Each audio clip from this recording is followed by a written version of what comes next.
ಕರಾವಳಿಯಲ್ಲಿ ಇಂದು ನರೇಂದ್ರ ಮೋದಿ ಮತ ಶಿಕಾರಿ ನಡೆಸಿದರು. ಬಿಜೆಪಿ ಭದ್ರಕೋಟೆಯ ಬೆನ್ನೆಲುಬು ಬಿಲ್ಲವರನ್ನ ಸೆಳೆಯೋದಕ್ಕೆ ನರೇಂದ್ರ ಮೋದಿ ನಡೆಸಿದ ರಣತಂತ್ರವಾದರೂ ಏನು? ಆ ಕುರಿತ ಒಂದು ರಿಪೋರ್ಟ್ ಇಲ್ಲಿದೆ.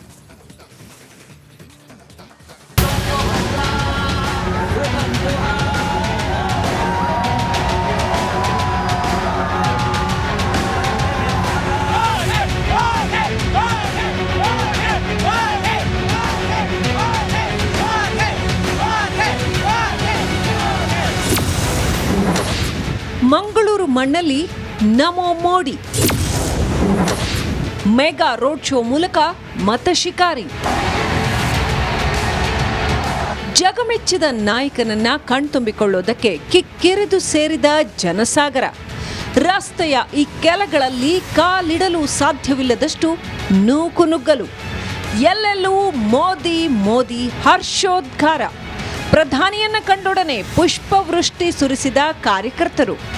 ಈ ದೃಶ್ಯಗಳಿಗೆ ಸಾಕ್ಷಿಯಾಗಿದ್ದು ಕಡಲ ತಡಿಯ ಮಂಗಳೂರು.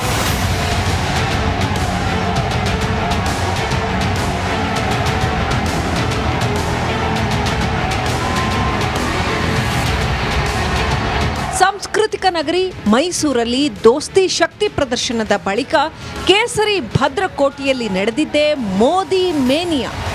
ಬ್ರಹ್ಮಶ್ರೀ ನಾರಾಯಣಗುರು ಪ್ರತಿಮೆಗೆ ಮಾಲಾರ್ಪಣೆ ಮಾಡಿದ ಮೋದಿ ಬಳಿಕ ಭರ್ಜರಿ ರೋಡ್ ಶೋ ನಡೆಸಿದ್ರು. ಈ ಮೂಲಕ ಮಂಗಳೂರಲ್ಲಿ ನಿರ್ಣಾಯಕವಾಗಿರೋ ಬಿಲ್ಲವರ ಮತ ಸೆಳೆಯೋ ಯತ್ನ ಮಾಡಿದ್ರು.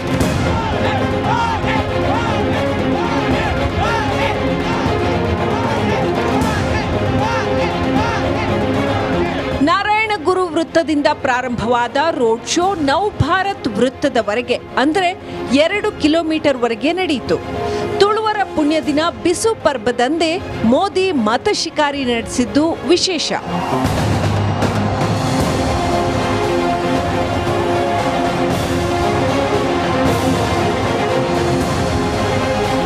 ಇನ್ನು ಮೋದಿ ರೋಡ್ ಶೋನಲ್ಲಿ ಕರಾವಳಿಯ ಸಂಸ್ಕೃತಿ ಅನಾವರಣಗೊಂಡಿತ್ತು. ತುಳುನಾಡಿನ ಹೆಮ್ಮೆಯ ಯಕ್ಷಗಾನ, ಹುಲಿಕುಣಿತ ಸೇರಿದಂತೆ ಕಲಾ ತಂಡಗಳ ಪ್ರದರ್ಶನ ಪ್ರಧಾನಿಯ ಮನಸೆಳೆಯಿತು. Bureau report, Republic Kannada.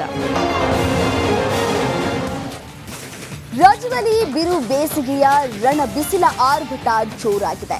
ಸುಮಾರು 41% ಸೆಲ್ಸಿಯಸ್ಗೂ ಅಧಿಕ ಬಿಸಿಲಿನ ತಾಪಮಾನಕ್ಕೆ ಹೆದರಿ ಆ ಜಿಲ್ಲೆಯ ಜನ ಮನೆಯಿಂದಲೇ ಹೊರಬರೋದಕ್ಕೆ ಹಿಂದೇಟನ್ನ ಹಾಕ್ತಾ ಇದ್ದಾರೆ. ಸದ್ಯ ಬಿಸಿಲಿನಿಂದ ಜನರು ರಿಲ್ಯಾಕ್ಸ್ ಮೂಡ್ಗೆ ಹೋಗೋದಕ್ಕೆ ಅಂತ ಹೇಳಿ ಜಿಲ್ಲಾಡಳಿತ ಹೊಸ ಮಾರ್ಗವನ್ನ ಅನುಸರಿಸಿದೆ. ಆ ಕುರಿತ ಒಂದು ರಿಪೋರ್ಟ್ ಇದೆ, ಬನ್ನಿ ನೋಡ್ತಾ ಹೋಗೋಣ.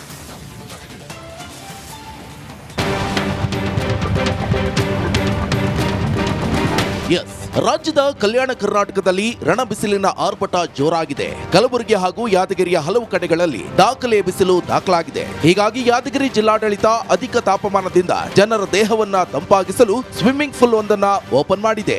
ನಗರದ ಜಿಲ್ಲಾ ಕ್ರೀಡಾಂಗಣದಲ್ಲಿ ತೆರೆದಿರುವ ಈಜುಕೊಳಕ್ಕೆ ನಿತ್ಯ ಸಹಸ್ರಾರು ಸಂಖ್ಯೆಯಲ್ಲಿ ಜನ ಹರಿದು ಬರ್ತಿದ್ದಾರೆ. ಪುಟಾಣಿ ಮಕ್ಕಳೊಂದಿಗೆ ಸಾರ್ವಜನಿಕರು ಸ್ವಿಮ್ಮಿಂಗ್ ಪೂಲ್ಗೆ ಬಂದು ಮೋಜು ಮಾಡ್ತಿದ್ದಾರೆ. ಆದ್ರೆ ಈಜುಕೊಳಕ್ಕೆ ಬರ್ತಿರೋ ಜನರಿಗೆ ದರ ಏರಿಕೆಯ ಬಿಸಿ ತಟ್ಟಿದ್ದು ಮಕ್ಕಳಿಗೆ 50 ರೂಪಾಯಿ, ವಯಸ್ಕರಿಗೆ 100 ರೂಪಾಯಿ ದರ ನಿಗದಿ ಮಾಡಿದೆ. ಈ ದರ ಕಡಿಮೆ ಮಾಡಬೇಕು ಅಂತ ಜನರು ಅಭಿಪ್ರಾಯ ವ್ಯಕ್ತಪಡಿಸಿದ್ದಾರೆ.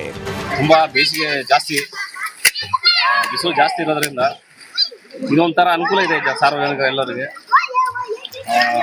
ಸರ್ಕಾರದಲ್ಲಿ ಮನವಿ ಮಾಡ್ಕೊಳ್ಳೋದು ಹಾಗೂ ಜಿಲ್ಲಾಡಳಿತ ಮನವಿ ಮಾಡಿಕೊಳ್ಳೋದು ಒಂದೇ, ದರ ಕಡಿಮೆ ಮಾಡಬೇಕು. ಯಾಕಂದ್ರೆ ದೊಡ್ಡವರಿಗೆ 100 ರೂಪಾಯಿ ಇದೆ, ಸಣ್ಣವರಿಗೆ 50 ರೂಪಾಯಿ ಇದೆ. ಆದ್ರೂ ಇನ್ನ ತುಂಬಾ ಜನ ಬರುತ್ತಾರೆ. ಒಳ್ಳೆ ರೀತಿಯಲ್ಲಿ ಸ್ವಲ್ಪ ಅನುಕೂಲ ಆಗಿದೆ ಬೇಸಿಗೆ ಕಾಲದಲ್ಲಿ. ಇನ್ನು ಸ್ವಿಮ್ಮಿಂಗ್ ಪೂಲ್ ನಲ್ಲಿ ಇರಬೇಕಾದ ಪ್ಲಾಸ್ಟಿಕ್ ವಾಟರ್ ಟ್ಯೂಬ್, ಕಣ್ಣಿನ ಗ್ಲಾಸ್ ಹಾಗೆ ತಲೆ ಕಿವಿ ಭಾಗಕ್ಕೆ ಬೇಕಾದ ಸುರಕ್ಷತಾ ಸಲಕರಣೆಗಳೇ ಇಲ್ಲ. ಜೊತೆಗೆ ಸ್ವಿಮ್ಮಿಂಗ್ ಪೂಲ್ ಅನ್ನ ವಾರಕ್ಕೊಮ್ಮೆ ಸ್ವಚ್ಛ ಮಾಡ್ತಾರೆ. ಇದರಿಂದ ರೋಗಗಳು ಹರಡುವ ಸಾಧ್ಯತೆ ಹೆಚ್ಚಿದೆ. ಹೀಗಾಗಿ ಅಧಿಕಾರಿಗಳು ದರ ಕಡಿಮೆ ಜೊತೆಗೆ ಸ್ವಿಮ್ಮಿಂಗ್ ಪೂಲ್ ಸ್ವಚ್ಛ ಮಾಡಬೇಕು ಅಂತ ಜನ ಒತ್ತಾಯಿಸಿದ್ದಾರೆ. ಹೆಚ್ಚು ಬಿಸಿಲ ಈಗ ಆಡಿದ್ಮೇಲೆ ಇವು ಎಲ್ಲ ಬಂಡಿಗಳು ಸುಡ್ತಾವ್ರಿ. ಈ ಕಾಲಿಟ್ಟು ನೋಡ್ರಿ ನೀವು, ಈ ಸುಡ್ತಾವ. ಇದಕ್ಕೆ ಇದು ವೈಟ್ನಿಂಗ್ ಬಂಡಿ ನೀರು ಮೇಲಿಂದ ಮ್ಯಾಲಿಂದ ಬಂದ್ರೆ ಬಂಡಿಗಳು ಯಾವಾಗ್ಲೂ ತಣ್ಣಗಿರ್ಬೇಕು. ಇಲ್ಲಿ ನೋಡ್ರಿ ಎಷ್ಟು ಹುಡುಗರು ಸುಟ್ಟು ಮತ್ತೆ ಅದಕ್ಕೆ ಹೋಗ್ತಾರ. ಆಮೇಲೆ ಇನ್ನೊಂದು ಅತಿ ಹೆಚ್ಚು ಕ್ಲೀನ್ನೆಸ್ ಬೇಕು, ಸುತ್ತಮುತ್ತ ಕ್ಲೀನ್ನೆಸ್ ಬೇಕು. ಈ ರೀತಿ ಹೇಳಕ್ಕೆ ಮತ್ತೊಂದು ವಿಷಯ ವ್ಯಕ್ತಪಡಿಸಂದ್ರೆ ಇಲ್ಲಿಂದ ಅಧಿಕಾರಿಗಳು ಮತ್ತು ಆಡಳಿತ ಅಧಿಕಾರಿ ಸರಿಯಾಗಿಲ್ಲ ಅಂತ ಹೇಳ್ತೀನಿ. ಮುಂಬರೋ ದಿನಗಳಲ್ಲಿ ಚೆನ್ನಾಗೇ ಇದೆ, ಆದ್ರೆ ಪರವಾಗಿಲ್ಲ. ಅದು ಬಹಳಷ್ಟು ಇನ್ನೂ ಡೆವಲಪ್ಮೆಂಟ್ ಆಗ್ಬೇಕಂತ ನಮ್ದು ಒಂದು ಆಸೆ.